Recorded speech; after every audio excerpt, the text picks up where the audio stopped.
Bienvenidos a 360 grados, una visión global de la noticia, un espacio para debatir sobre todo lo que sucede en Colombia y en el mundo. Y arrancamos hoy 360 debatiendo la situación del movimiento Mira, que ahora está en la lupa de la Fiscalía General de la Nación. Hoy se conoció que los representantes legales serán llamados a interrogatorio. El senador Carlos Alberto Baena y María Luisa Piraquive, madre de la congresista Alexandra Moreno Piraquive, serían los primeros en ser interrogados en calidad de representantes legales de la Iglesia Cristiana por la presunta comisión de los delitos de enriquecimiento ilícito y lavado de activos. Al tiempo se conocieron fotografías de las lujosas propiedades de los Piraquive en los Estados Unidos. También hablaremos y debatiremos esta noche en 360 de las acusaciones en contra del general Óscar Naranjo desde México.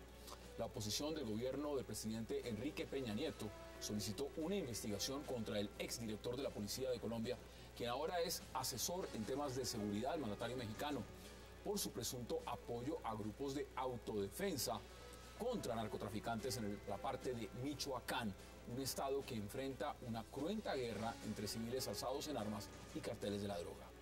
Y también hablaremos esta noche de la gira del presidente Juan Manuel Santos por Europa y de su llegada a Cuba. El mandatario colombiano, en declaraciones al diario español El País, consideró la posibilidad de refrendar los acuerdos que se logren con las FARC en Cuba por medio de una consulta popular. Sobre cómo imagina ver también a miembros de las FARC en el Congreso y de su sueño de firmar la paz en Colombia. ¿Cómo le irá al mandatario colombiano en Europa? Debate esta noche en 360 y no se muevan, que ya en segundos le damos la bienvenida a nuestros invitados.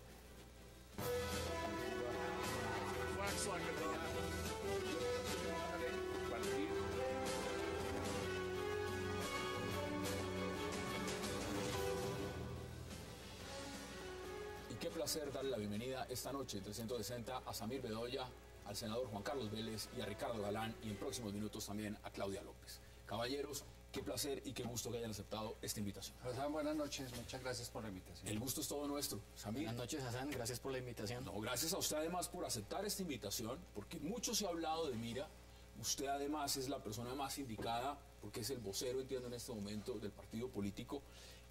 ¿Qué está pasando en este momento? Y empiezo por algo muy puntual. No voy a empezar por el tema de la Fiscalía, ya me va a contar al respecto, sino veía en titulares de prensa que Mira estaría buscando protección de seguridad jurídica por parte de la ONU. ¿Cómo es eso? Sí, a raíz de esta persecución política y religiosa que se ha desatado por la filtración de unas informaciones descontextualizadas y rodeadas de mentiras y de engaños para desacreditar el nombre del movimiento, el nombre de la iglesia y el nombre de la doctora María Luisa Piraquive, algunos militantes del movimiento han sido objetos de amenazas y de agresiones. Y hemos visto que hasta el momento pues las autoridades judiciales colombianas no nos han brindado esa protección y algunos de ellos están estudiando elevar peticiones ante la ONU para que se nos protejan nuestros derechos fundamentales. ¿Ustedes lo consideran entonces como una persecución? Sí, evidentemente es una persecución política a raíz del trabajo que se ha venido haciendo a través del movimiento Mira y también pues a raíz de unas venganzas personales que tienen miembros de nuestra familia contra nosotros. Es algo interno. Es algo interno. Desde el punto de vista de ustedes. Sí. Ricardo, bienvenido. ¿Cómo lo ve usted? Yo tengo varias opiniones sobre eso. La primera es que sí me parece que el tratamiento que se le ha dado al tema del partido específicamente es un tratamiento desequilibrado. A mí me parece que en parte también por errores del partido. El partido no ha debido quedarse callado tanto tiempo. Se quedó callado casi una semana. Apenas están hablando. Y cuando uno se queda callado, los demás hablan por uno. Y entonces se corre el riesgo de que la gente haga sus interpretaciones particulares. Frente a la iglesia, pues me parece que el trato es desequilibrado porque no la tratan en el mismo nivel que a las otras iglesias.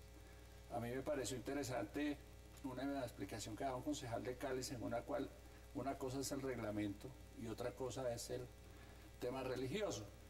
Pero llegar al grado que no tienen garantías, y ya me parece que están exagerando. Me parece que si hubieran salido a defenderse a tiempo, si tienen unos argumentos sólidos para defender el tema de lo que les están diciendo, pues yo creo que no se puede hablar de falta de garantías. Ahora, lo que sí me parece interesante para Colombia en este momento a raíz del tema del Mira es que revisemos qué tan conveniente es mezclar religión y política. Ese es el debate. Ese es el debate. Ese es el debate. Me parece que sí se deberían separar las dos cosas y si las unen, pues asumir las consecuencias de las dos cosas. Porque me parece que un tema religioso se está volviendo un tema político en plena campaña, que no deja de pensar uno que tiene un sesgo para sacarlos de la competencia. Claudia, bienvenida, qué gusto. Hassan, un gusto, muchas gracias por la invitación. ¿Cómo lo ve usted? Porque se han puesto ya posiciones sobre la mesa y la gran pregunta es, ¿aquí usted ve que esto sea una persecución o es otra cosa? No, yo no diría que es una persecución política, Hassan, pero sí diría que el cubrimiento mediático me parece exagerado. O sea, francamente, de hecho, cuando me invitaron hoy que el tema de mira, bueno, pero otra vez, pues... Ya lleva una semana. Ya, o sea, en este país pasan cosas muy importantes, dejamos de cubrir cosas muy importantes por cubrir este tema. Entonces, no me parece que sea una persecución política, me parece que hay unos hechos serios de diferente nivel, valga decir. Uno es este debate de si la mezcla de religión y política es deseable, yo creo que es indeseable. Aquí y en cualquier lugar del mundo, hace 300 años y hoy, en los próximos 200, va a seguir siendo indeseable. Ese es un debate, digamos, medio filosófico de fondo. Pero también hay unas cosas que ya no son políticas, sino delictivas. Es decir, yo sí creo que aquí él mira, y creo que cuenta con todas las garantías judiciales, como cualquier otro colombiano, pero va a tener que explicar cosas que ya rayan es con el delito. El posible lavado de activos, la acumulación de ingresos de buena parte de los miembros de la familia y en particular de la iglesia. Entonces aquí me parece que hay cosas de distinto. Aquí hay un debate como el de si hay política y religión y es deseable, yo creo que eso es indeseable. Aquí hay un debate sobre cómo se está cubriendo este escándalo del Mira, en mi opinión exagerado, en mi opinión digamos completamente desbordado y desequilibrado como decía Ricardo, pero también hay unas cosas delictivas que en nombre, la típica de siempre de que hay una persecución política. No, aquí hay unas cosas que rayan con el delito que miembros de esa organización van a tener que explicar ante los organismos judiciales de Colombia. Mire, ya le vuelvo a dar la palabra, senador, también quiero conocer su partida en este debate porque claramente lo que dice Claudia tiene mucho sentido. Cuando la Fiscalía dice, aquí hasta llegaron posiblemente a ocultar información, eso es grave. Ahora, ¿cómo lo ve usted? Bueno, indudablemente las declaraciones de la señora Piraquive fueron desafortunadas. Creo que en eso estamos todos de acuerdo. Me parece que lo que le ha faltado a los miembros de la iglesia, porque es un tema más que todo religioso, digamos, el pronunciamiento fue sobre un manejo, cómo se debe manejar, digamos, el rito y tiene que ver ya con los propios predicadores. Me parece que les faltó haber salido rápidamente, aún no han salido a dar explicaciones. Porque está muy bien que usted dé las explicaciones, pero la opinión pública no lo va a percibir de la misma manera como cuando los mismos senadores o la misma señora Piraquive vienen y ponen la cara. Ellos no han puesto la cara. Este país entiende que una persona se puede equivocar, puede decir cosas que no son, pero cuando reconoce que se equivocó, la gente hace una actitud diferente. Me parece que en la medida que estas personas involucradas directamente, como el senador Baena, a quien aprecio, respeto, de quien tengo un concepto como senador muy bueno, como el mismo senador Virgües, porque los he visto trabajar de una manera muy juiciosa en el Congreso de la República, pero me parece que en la medida que ellos no pongan la cara, no aparezcan ante la opinión pública, pues esto cada vez se va a ir complicando mucho más. Usted lo está haciendo y de verdad hay que reconocérselo, pero la verdad es que apenas desde ayer pues usted apareció en los medios y es la primera posición, digamos, de explicaciones que da el movimiento Mira, que lo está haciendo a través. ¿Ustedes sienten que hay que pedir excusas o no lo sienten de No, ninguna forma? pues son varios temas, ¿no? El tema religioso, sí, indiscutiblemente, pues es un tema muy del fuero de nosotros. ¿Sí? Este país está amparado por el derecho constitucional al libre culto. No es ningún tipo de discriminación. Ya el Ministerio del Interior nos ha corroborado que los dichos pues, de la doctora María Luisa en ese video no corresponden a actos de discriminación y también ha definido que de los 40 años de funcionamiento de la Iglesia no ha recibido ninguna queja por este tipo de actos. Entonces, pues ese tema ya es algo del fuero interno de nuestras convicciones religiosas. El tema de los pronunciamientos, que es un debate que es muy interesante. ¿Por qué los cabezas o las personas involucradas en estos cuestionamientos no se han pronunciado? Este ataque, que sí lo seguimos considerando una persecución, tiene diferentes formas o diferentes vías de ataque. Un ataque a través de los medios, a través de la filtración de documentos privados y ataque judicial. A ver, pero ¿quién estaría detrás de esto? Seamos claro, prácticos en esto, porque yo vi un video, digamos, sí, de María Luisa Piraquive diciendo que ese es el demonio, ese es el diablo. Ahora, eso en un carácter religioso, pues es totalmente respetable para quien crea en la figura del diablo. Sí. Pero vamos a lo pragmático. Esto en una situación real es un tema electoral de coyuntura. Es un tema que quieran destruir el partido Mira en plenas elecciones cuando ustedes ni siquiera posiblemente se debaten si pueden alcanzar el umbral o no. Eso tiene que ver directamente al senador Baena, eso tiene que ver con la senadora Piraquive. quién estaría detrás de eso. Esto es un tema familiar que ha tomado visos políticos. Hay, digamos, un tema familiar, una dificultad familiar con mi hermano Oscar Bedoya, que pues ha liderado esta campaña de desprestigio y se ha unido a un tema político. Esos videos son ya de hace varios años y precisamente ahora en plena época electoral es que los dan a conocer. Entonces eso deja mucho pues que analizar, es un tema. El tema del pronunciamiento, lo que les venía diciendo, este tema también pasó al ámbito judicial. Cuando salieron estos videos, ya los líderes y los representantes del movimiento estaban citados a diligencias en fiscalía. Nosotros en el movimiento hemos sido consistentes en decir que la justicia no puede ser una justicia mediática, de manera que se decidió por parte de los representantes primero acudir a dar las explicaciones pertinentes a los entes de control y después sí ya salir a los medios de comunicación, pues hacer los otros tipos de cuestionamiento, y yo creo que eso es respetable. Todos estamos de acuerdo, la gran mayoría. ¿Ustedes ocultaron la información? No ocultamos información, ahí también hay una desinformación. El día viernes nos hacen una inspección judicial al movimiento para solicitar las balances contables de los 13 años que tiene el movimiento de vida jurídica. El movimiento tiene otras sedes en la ciudad de Bogotá, pero la sede principal donde se maneja el tema financiero es la sede que intervinieron con la inspección judicial. Las otras sedes son sedes de tipo político. Allí no hay ningún documento de tipo financiero. Allá lo que hay es publicidad y son sitios de reunión de candidatos con sus simpatizantes. Entonces no hay la tal ocultamiento de la información. El fiscal o el vicefiscal de pronto tiene una mala información. Él habla de que el sedes del movimiento se ocultó información, pero él lo que está confundido es con las sedes de la iglesia. Él precisamente fue a una sede de la iglesia que ya hace un mes se había trasladado a otro sitio de la ciudad por razones de seguridad. Eso dice el vicefiscal Jorge Fernando Perdomo, lo tengo acá, dice, ellos dicen que sacaron esos papeles días antes de la inspección judicial, viernes pasado, pero sabemos que lo hicieron ese mismo día.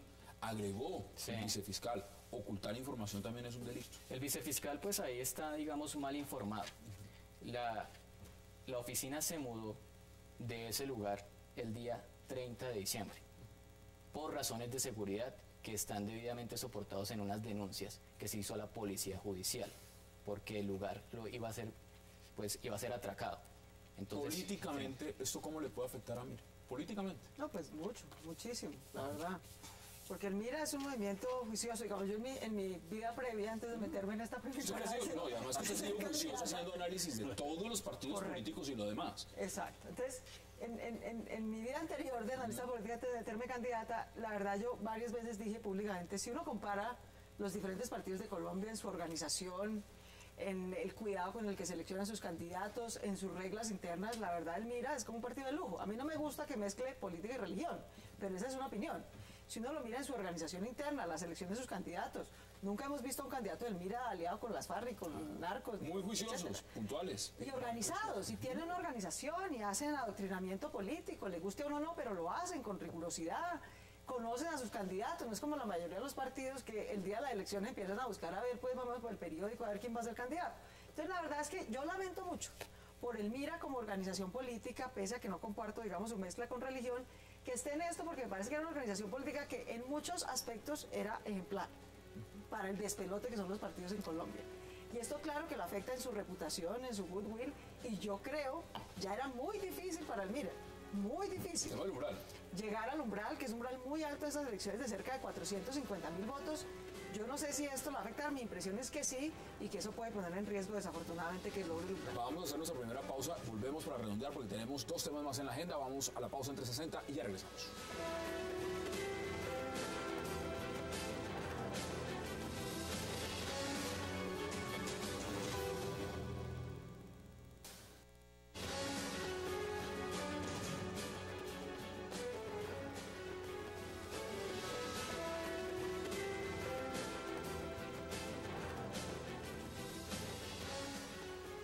Regresamos a 360 grados y por supuesto seguimos hablando del tema del partido político Mira.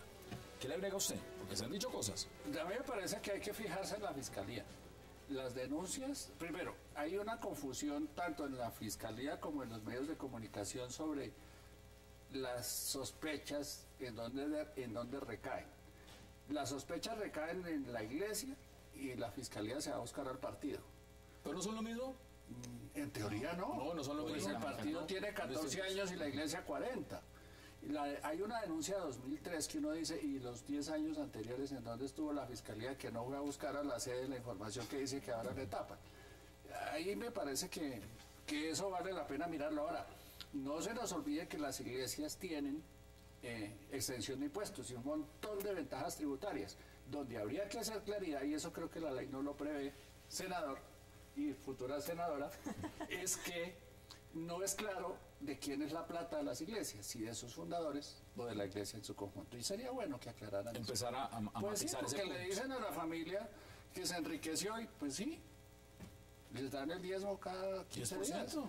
¿Por qué no? El problema es saber, ¿y la plata es de todos los fieles que la siguen o de sus dirigentes o fundadores? Senador, ¿qué dice usted?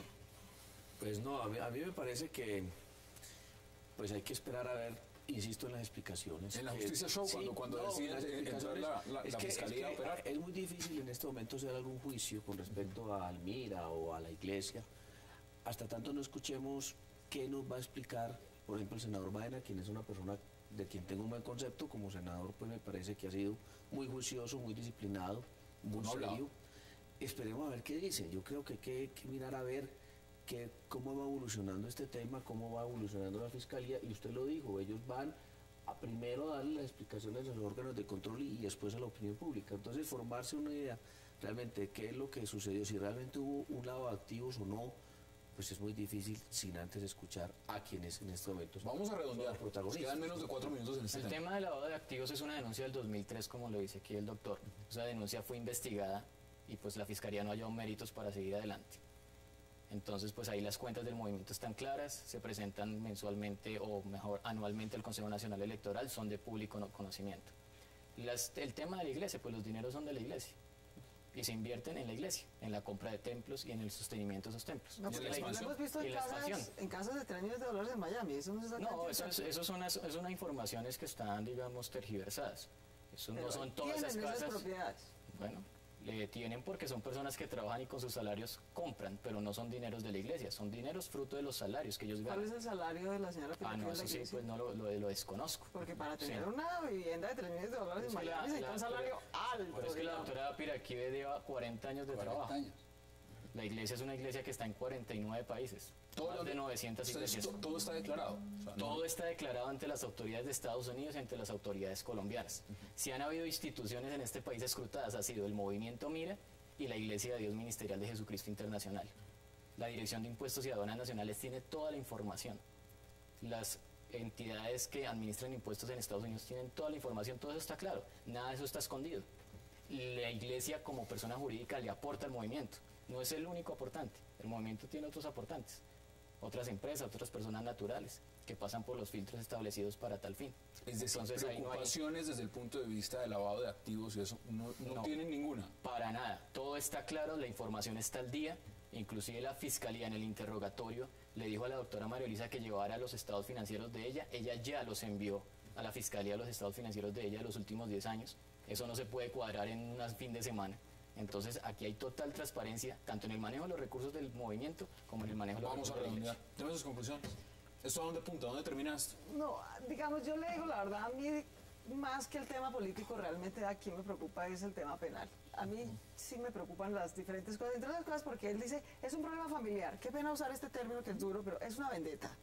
Es una vendetta. Y cuando empiezan a salir este tipo de cosas, así es como uno sabe las cosas que ocurren mal en una organización cualquiera, en una organización política o en una organización criminal. Es porque se arma una vendetta Interna. entre los que tienen la información, que son los que son capaces de filtrarla, porque obviamente un ciudadano honesto por fuera, pues no tiene idea de esa información. Pero Claudia, es que eso es de Entonces, hace a mí sí me años. parece que ahí, bueno, Eso es de hace precisamente, años. La Fiscalía es ya ha reiterado, investigado. ha pasado varias veces, a mí me dejan muy mal sabor. Y yo sí quisiera que esto, aunque la Fiscalía pues actúa ahí con populismo, ¿no? Lleva con esta investigación no sé cuántos años y ahora pues sí se acordó de mandar la investigación judicial, etcétera. Pero más allá del populismo de la Fiscalía, en este momento yo sí creo que es muy importante que eso se aclare y que se llegue hasta las últimas consecuencias. Porque eso es un delito. Entonces, más allá del debate político aquí, lo primero es que el que la hace, la paga.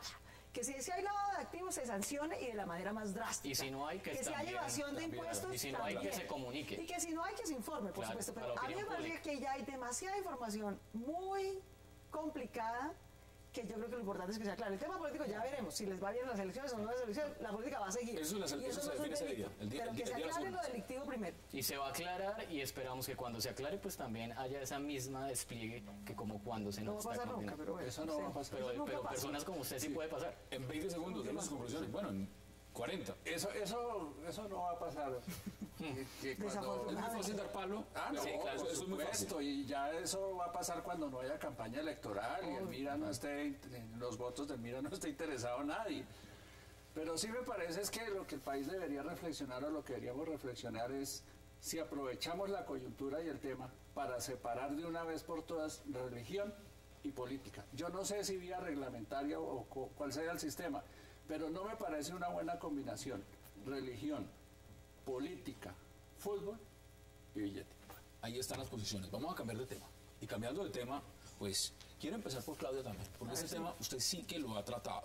El tema de las autodefensas. Usted sí que lo estudió en Colombia. Sí, señor. Que en México en este momento un sector político como el PRD, que está en oposición a Peña Nieto y al PRI, por supuesto, Sí.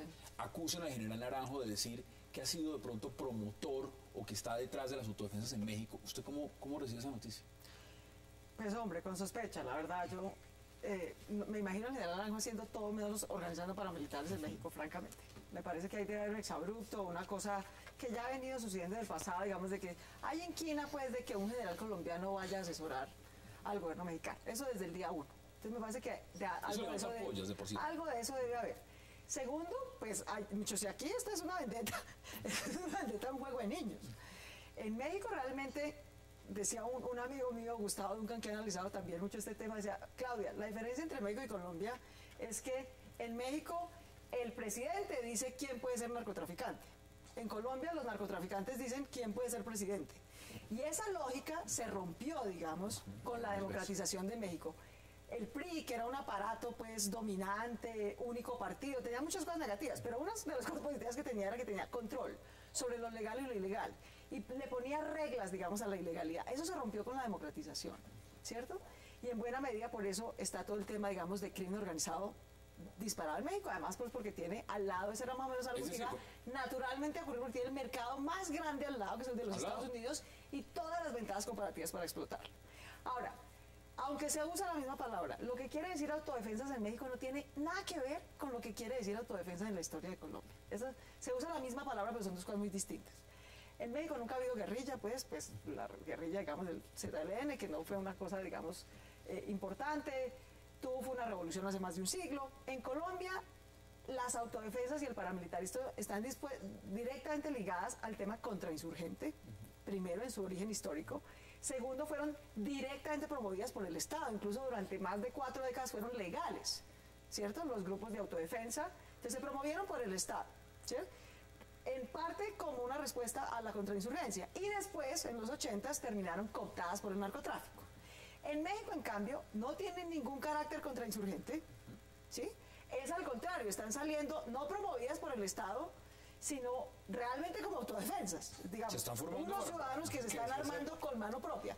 Pero yo sí creo que a diferencia de Colombia, que se demoró un tiempo en que eso llegara a estar vinculado con el narcotráfico, aquí van a estar unidas desde el principio, porque la lógica de una guerra como esa, de una guerra, digamos, que no es regular, etcétera, donde el Estado empieza a perder capacidad de control de su territorio y de la oferta de seguridad y justicia para su población, es que esos ciudadanos que se arman hoy para defenderse, en el caso de Michoacán, de los caballeros templarios, para poder enfrentar a la capacidad armada y económica de los caballeros templarios, lo que va a pasar en media hora es que terminan aliados con el cartel enemigo de los Financiándose caballeros ahí. templarios para financiarse, para poder sostener la guerra, que fue exactamente lo que disparó la guerra del paramilitarismo en Colombia en los años 90. Entonces, eso sí me parece muy preocupante. Digamos, son dos fenómenos distintos, pero mientras que en Colombia hubo como una curva, lo promovió el Estado, ¿sí? Después fue contrainsurgente, luego muy rápido, en los 80 se volvió narcotraficante. Aquí va a ser al contrario, va a arrancar aparentemente como una cosa ciudadana y muy rápidamente se va a vincular al tema de una pelea entre grupos armados de diferentes carteles que va a hacer que el Estado mexicano pierda mucho más control que el Ya que tiene les hoy. doy la palabra para que puedan intervenir. Vamos a nuestra segunda pausa en 360 y ya regresamos para seguir debatiendo lo que ha significado, por supuesto, acusaciones en México de cómo posiblemente el general Naranjo estaría promoviendo grupos de autodefensa. Ya lo debatimos.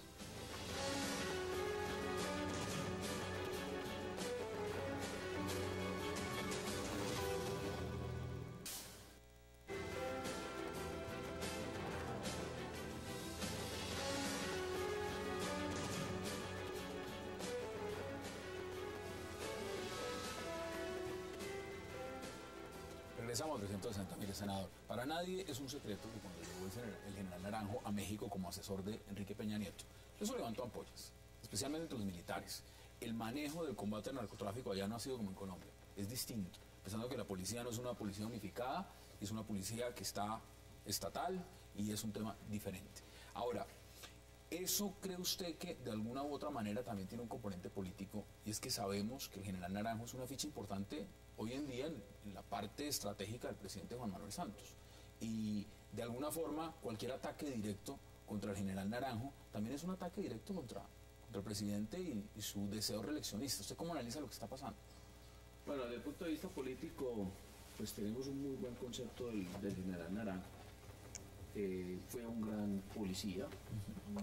Lamentablemente nos parece que políticamente se ha equivocado, porque fue una persona que a mi modo de ver logró ser director nacional de la policía gracias a una decisión en su momento del expresidente Uribe, cuando descabezó a 8 generales y lo puso a ser el director, y eso le ha servido para ser hoy reconocido, pues esa oportunidad que se le dio como uno de los mejores policías del mundo. Es decir, ¿usted piensa que debería estar en las toldas uribistas? Sí, pero bueno, cada uno es libre de tomar sus decisiones. Él decidió irse donde el presidente Santos. Lo que no me parece adecuado es que él en este momento sea asesor del gobierno. Yo no sé de qué manera, supe que en su momento el general Mora tenía un contrato, no sé si ese mismo contrato lo tiene el general Naranjo, y no está bien que escriba artículos en la prensa apoyando al presidente Santos y diciendo por qué va a votar por él. Desde ese punto de vista me parece que no estoy muy de acuerdo con él. Sin embargo, creo que como asesor en México lo debe estar haciendo muy bien. Pienso que las políticas que él ha venido implementando tienen que ir produciendo sus resultados, y la presencia de él es fundamental, porque como lo decía Claudia ahora, pues la situación de México se va a complicar mucho. No se les olvide que estas autodefensas ya tuvieron un primer enfrentamiento con el ejército, si no estoy mal, asesinaron a 6 soldados, lo que significa que la situación cada día se va agravando más, y obviamente pues se necesitan personas como el general Naranjo, que en su momento en Colombia le hizo muy bien. ¿Qué dice usted? Sí, pues evidentemente pues no, tampoco nos imaginamos al general Naranjo allí fomentando grupos paramilitares. El paramilitarismo, cualquiera que sea su origen, pues precisamente tiene una característica que es el abandono del Estado y una falta también de política antidroga, no solamente a nivel de México, sino también a nivel de Latinoamérica. Creo que eso ha faltado y seguramente eso se va a ir escalando en México a llevar pues a unos niveles que seguramente nos van a preocupar, no solamente desde el punto de vista de la región, sino desde el punto de vista también pues de la política. Expulsión, están diciendo, que si llegase a comprobar algo, Ricardo, imagínese eso. Yo quiero hacer referencia como a 3 cosas. La primera, la palabra autodefensas en Colombia se usó por primera vez por las FARC, cuando se llamaron autodefensas campesinas de Colombia. Después, ese término que se usó en la izquierda pasó a la derecha con el mismo término y con la misma disculpa para terminar en lo que ya sabemos. Pero por supuesto, yo no creo que el general Naranjo esté en esas. No me lo imagino en esas. Pero no necesita de eso. No puede, perdón, hay que llegar. O sea, ¿usted cree que va a llegar un general colombiano a darle órdenes a un militar mexicano de cómo es que tiene que promover y organizar autodefensas? Pero es que los mexicanos tienen por qué pensar eso, es que ya pasó en Colombia. Sí, no. Acuérdense los Pepes. Lo que podrían decir es si el general Naranjo está proponiendo, que puede interrumpirte un segundo, está proponiendo que el Estado mexicano adopte eso como política, como en su momento lo hizo el Estado colombiano. Ese no es el problema de Naranjo. Antes de ver donde yo creo que está el problema, yo creo que los mexicanos tienen razón de pensar que eso es posible.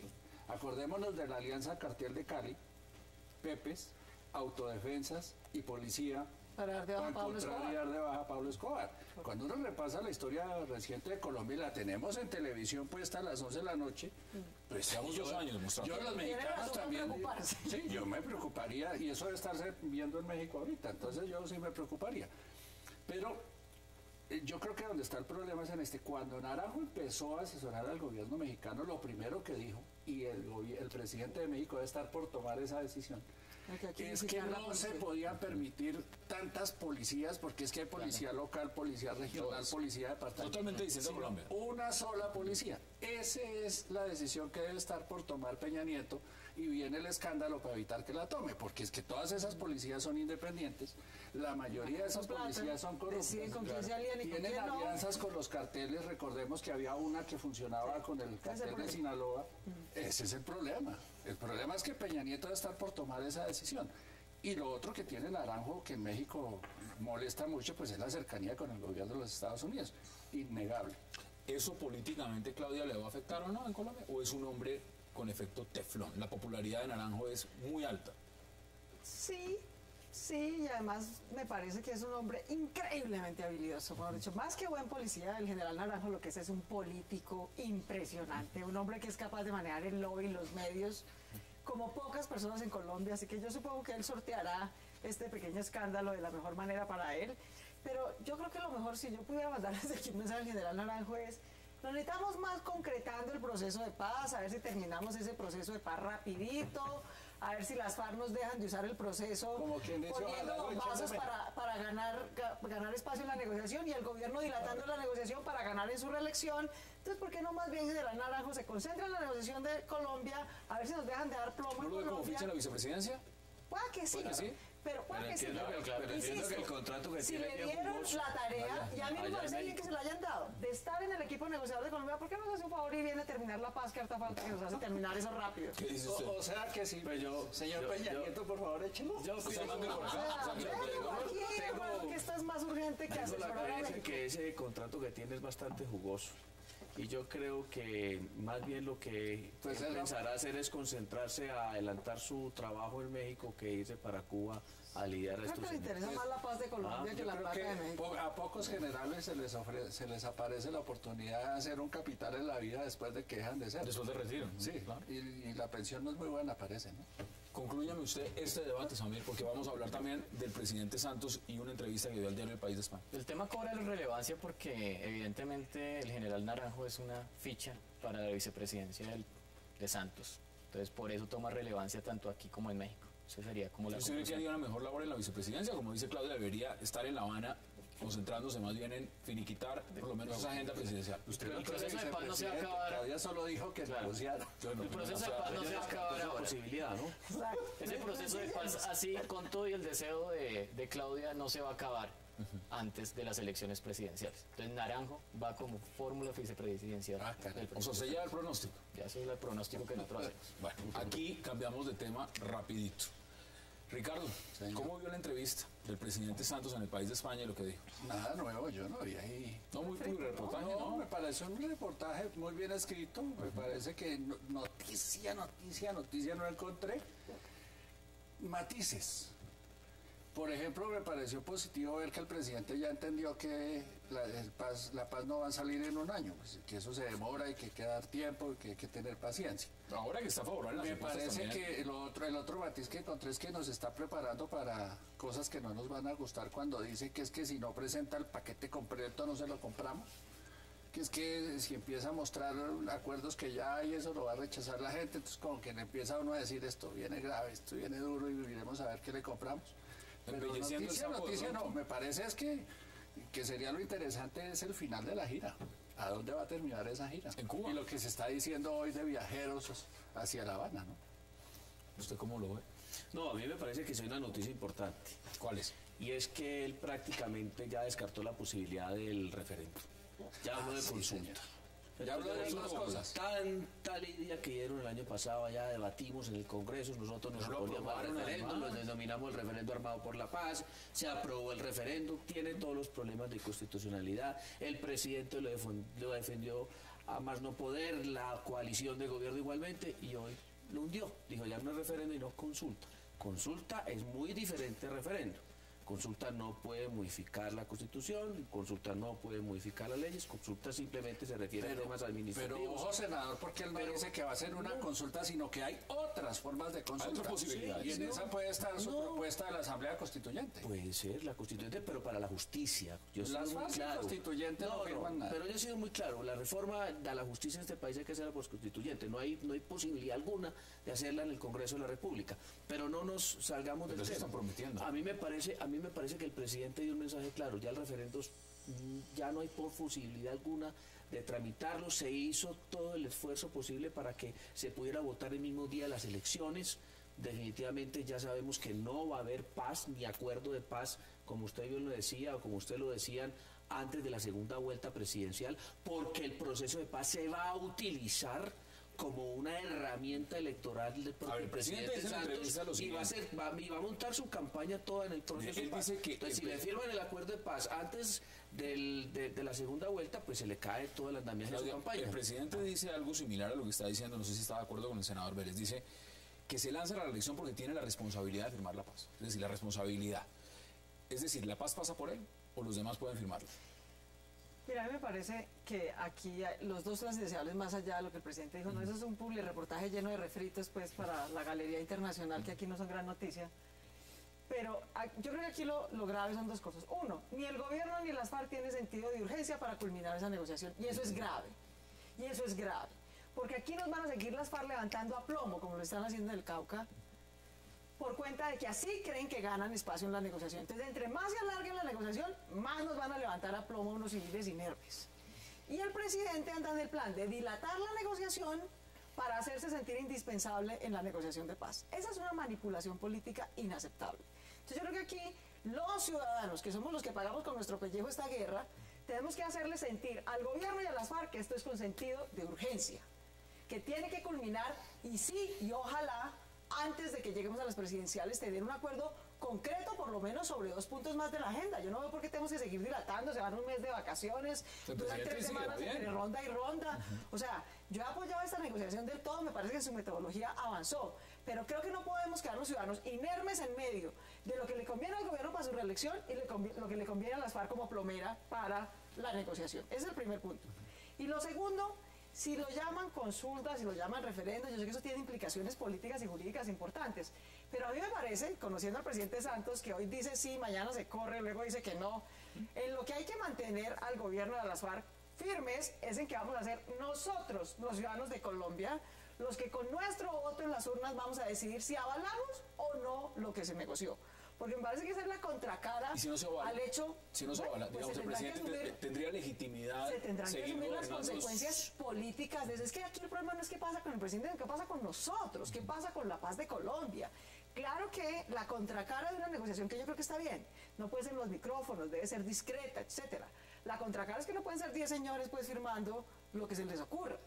La contracara es que nosotros, y esa ha sido una de las promesas del gobierno, y yo espero que no empiece ahora a inventarse el presidente fórmulas para evadir eso, seamos nosotros los que culminemos diciendo con nuestro voto libre si avalamos o no eso. Esos 2 puntos, darle sentido de urgencia a la negociación y que no nos embolaten el hecho de que avalemos. Cuando usted dice sentido de urgencia, ¿se refiere a cuánto tiempo? Digamos meses, antes de la... Sentido de urgencia, no la tienen. Yo creo, hoy de hecho hice esa propuesta, yo creo que el 20 de mayo, antes de ir a las elecciones presidenciales, debe haber una rendición de cuentas claras sobre el estado de la negociación. Samir.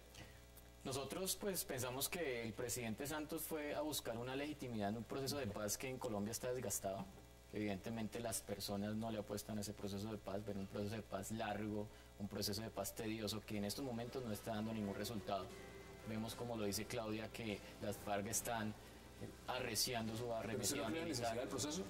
¿Cómo dice? ¿No creen la necesidad del proceso? Sí, la necesidad, el proceso es una necesidad para Colombia, pero así como se está llevando, lo que está es convirtiendo en un desgaste, y el presidente fue a salir a buscar legitimidad de un proceso que en Colombia ya está culminando. Vamos a la pausa entre 60, la última de esta noche, y regresamos para seguir debatiendo sobre este tema. No se vayan.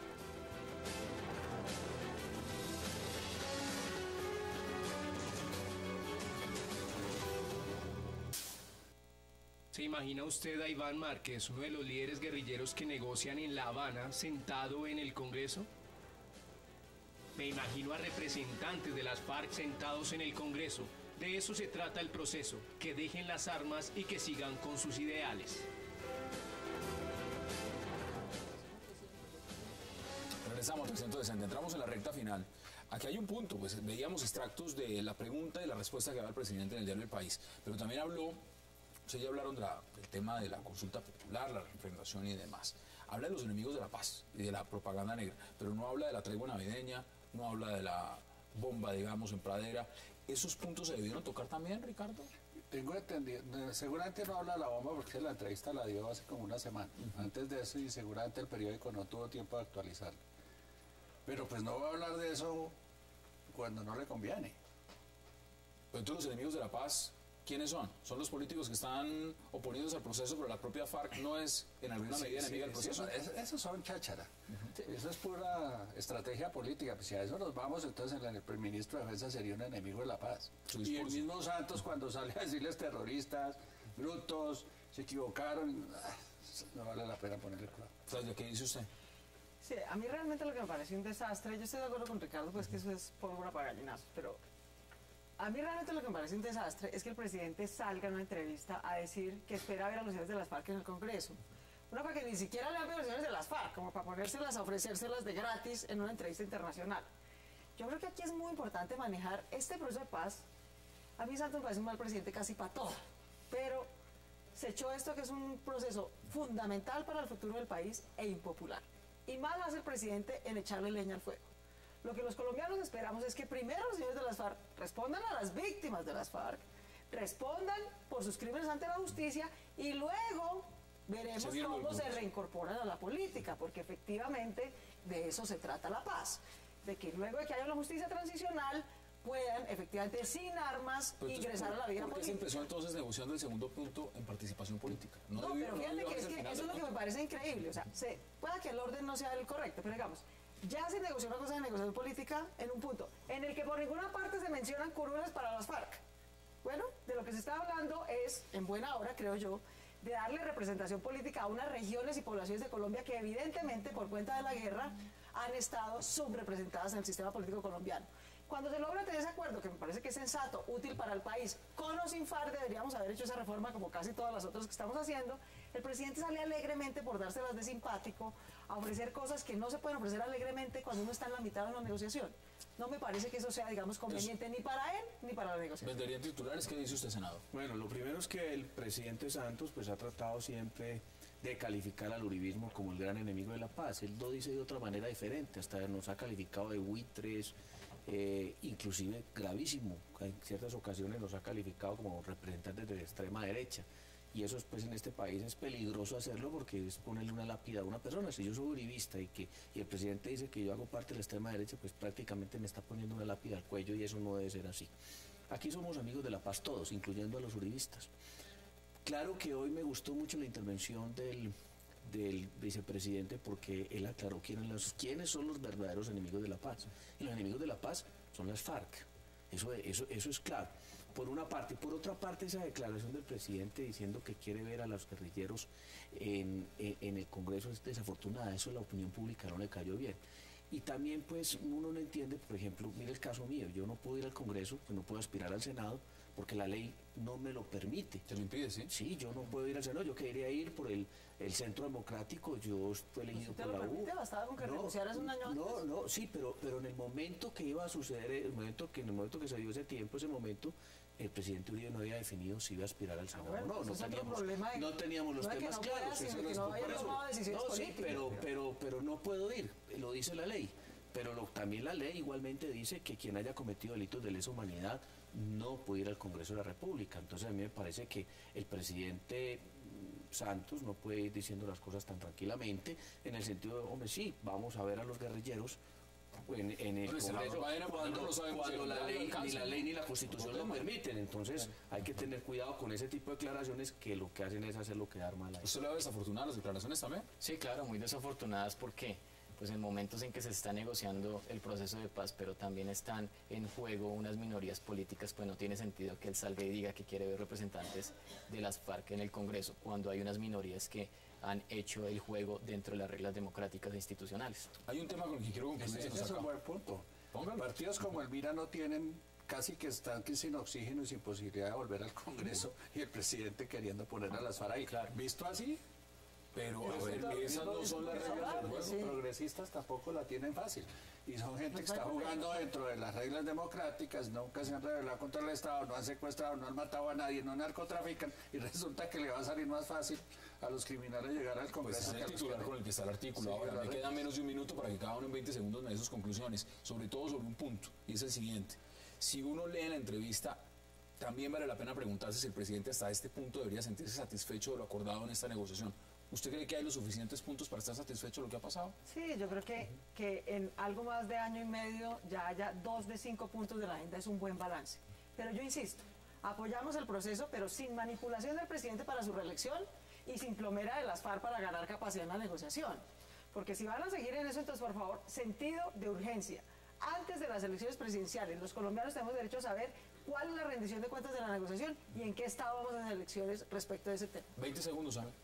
Nosotros creemos que la negociación no va a estar para el día de las elecciones. Entonces, el carácter urgente, digamos, ni si no lo ve por el... No lo veo, ni hay intención del presidente, ni va a haber intención de la guerrilla en acabar ese proceso antes de las elecciones. De hecho, creo que todo el 2014 se va a ir en negociaciones y el presidente tiene un camino para agilizarlas y es vincular más a la sociedad civil en ese proceso de paz. Senador, 20 segundos. De 6 puntos solamente se ha logrado acuerdo en 2 de manera parcial. Si aplicamos una simple regla de 3, este proceso se va a demorar no menos de 4 años. Es decir, se está repitiendo la historia del Caguán. No, se está repitiendo la historia del Caguán. Y los colombianos no aguantamos una negociación de 4 años. Por lo tanto, es muy posible que en cualquier momento y por cualquier circunstancia este proceso de paz se acabe y el mismo gobierno se levante de la mesa. Ricardo. Presidente, si es verdad que se va a encontrar con Timochenko en La Habana, no lo niegue, admítalo, cuéntenos y de paso díganos cómo le fue. Ojalá le vaya bien. Esas son las posiciones. Claudia López, qué placer, que no sea la última vez. Gracias por aceptar la invitación. Gracias. Ricardo, como siempre, qué gusto. Senador, un gusto también. Y Samir, gracias por aceptar la invitación. Amable. A ustedes, gracias por acompañarnos. Nos vemos mañana de nuevo a la misma hora, 8 p.m., para seguir debatiendo toda la agenda política de Colombia y del mundo. Recuerden, repetición de este programa, 11:30 de la noche. Gracias por acompañarnos.